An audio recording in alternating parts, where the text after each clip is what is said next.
What would you do if your life was over in a flash? Everything you'd worked for was gone like that. This is what happened to my next guest, Stewart Hill, an ex-officer in the British Army, who suffered a brain injury during the Afghan war. He had to build his life from nothing. And unexpectedly, he discovered something from his youth which he really excels in. Find out more in IAIN'S Business Heroes.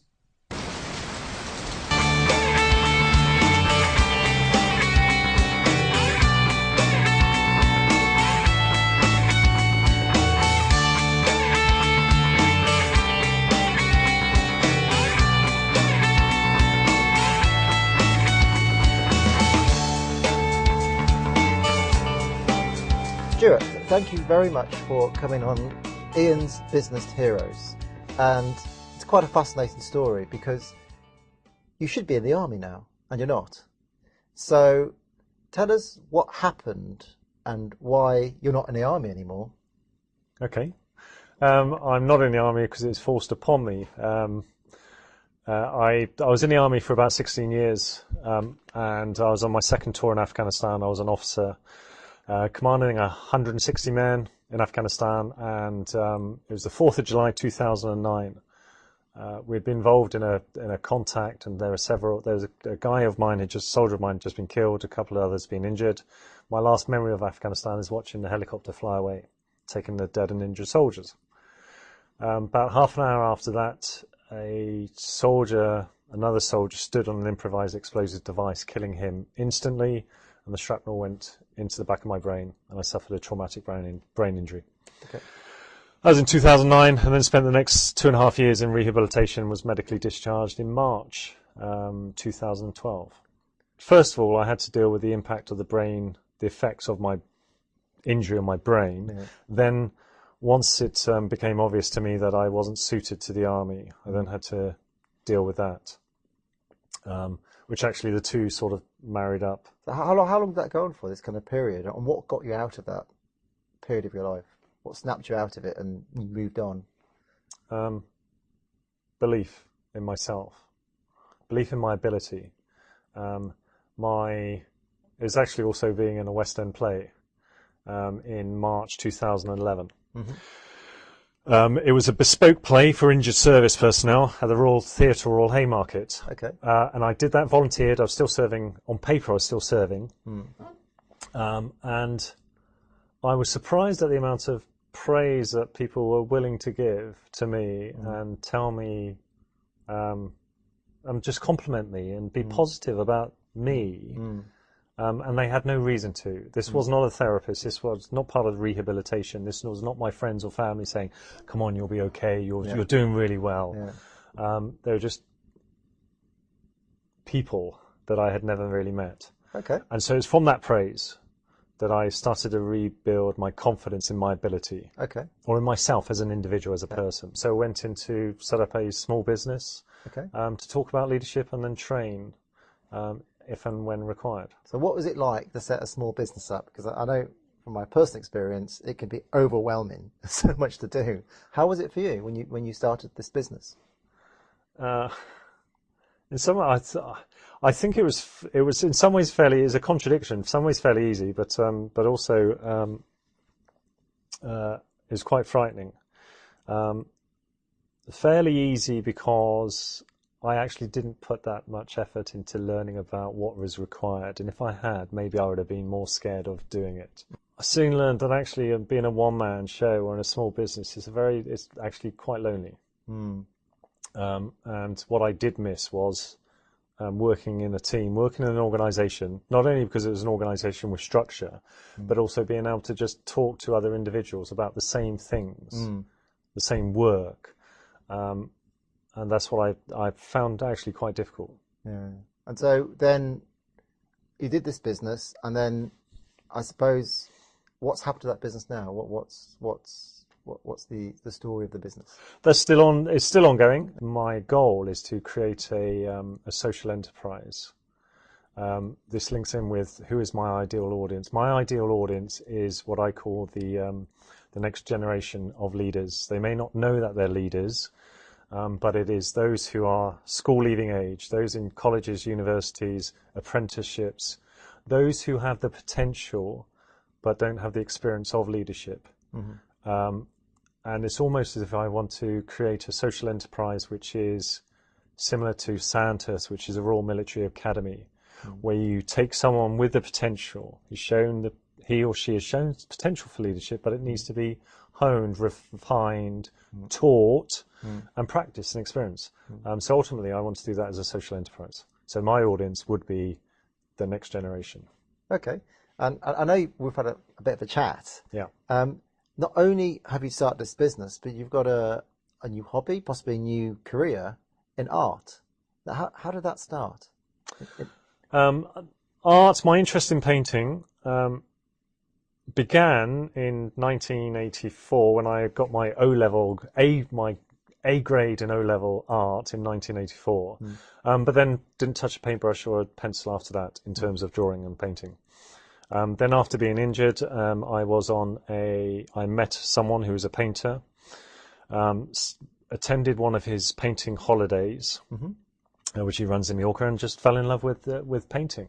And initially I used it as a therapeutic tool, because it allows me to escape from those emotions. It is mindful. When you are painting, when you are drawing, you are in an element of creation, but also you have to focus so much. Natural energy, I would argue. Yeah. For me, it's natural energy. Focus on trying to replicate whatever's in front of you, or create something out of what's in front of you.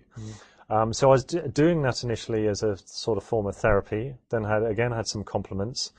And then at the time that I thought my focus on the leadership or on the speaking business, I couldn't commit as much effort to. I was asked by my wife, what makes you happy?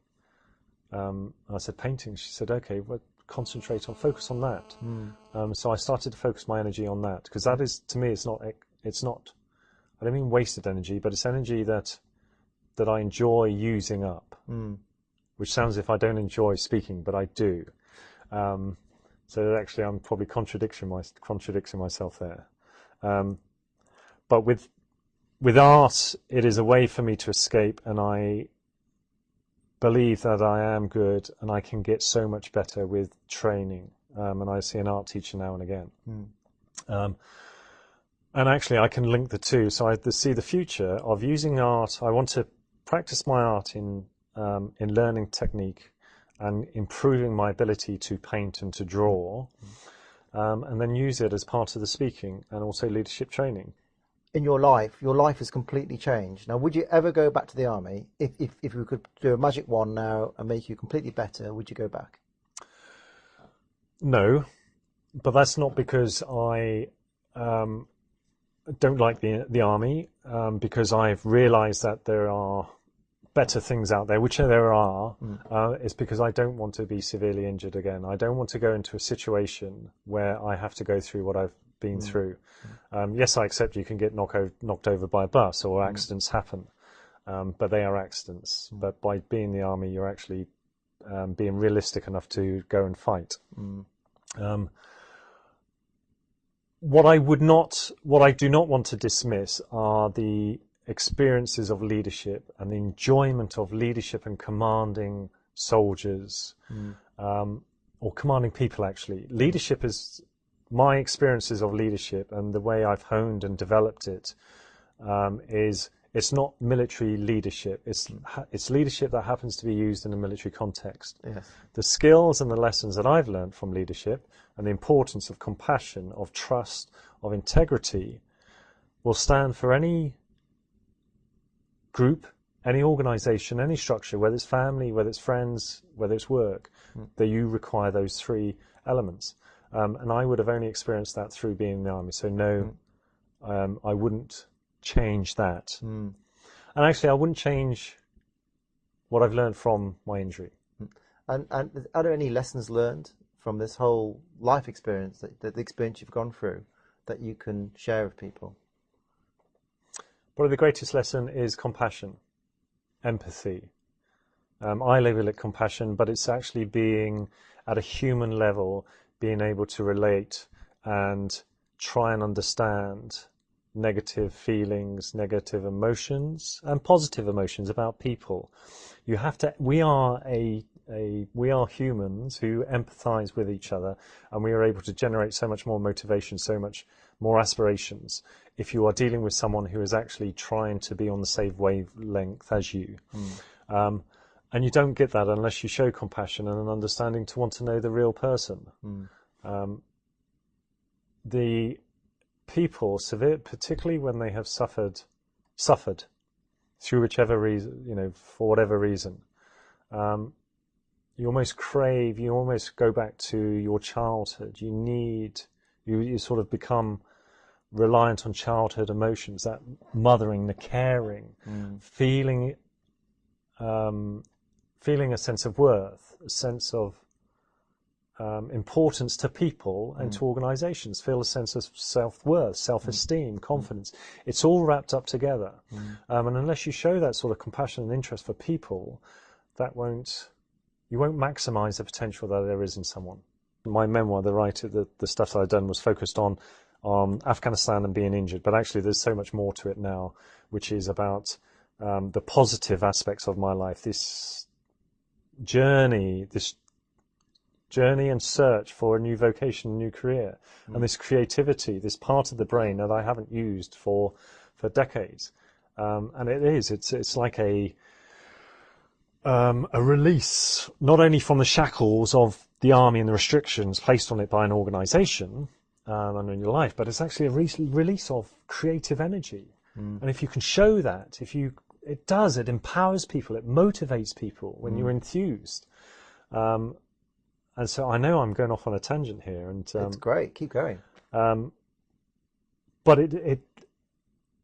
so that's with regards to the book, and I think the memoir, if it will be published, whether I publish it myself or it's picked up, it just has a much better end to it, and something that people can relate to and learn from. I would hope. Speaking engagements, I mentioned earlier about my ideal audience being the next generation of leaders, but actually it is not those specifically. It's not just searching out the apprentices, the school leavers.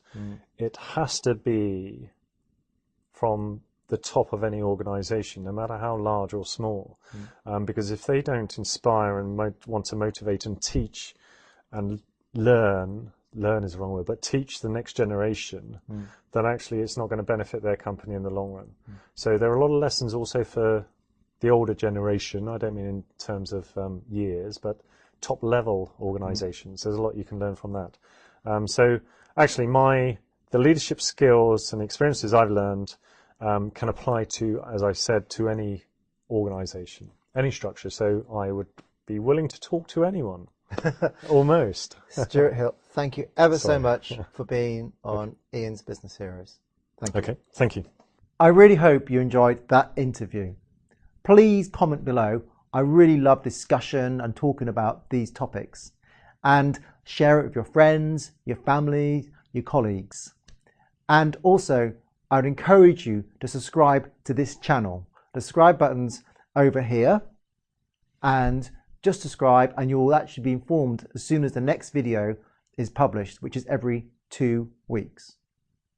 Well, I'll see you at the next interview in IAIN'S Business Heroes, and goodbye for now.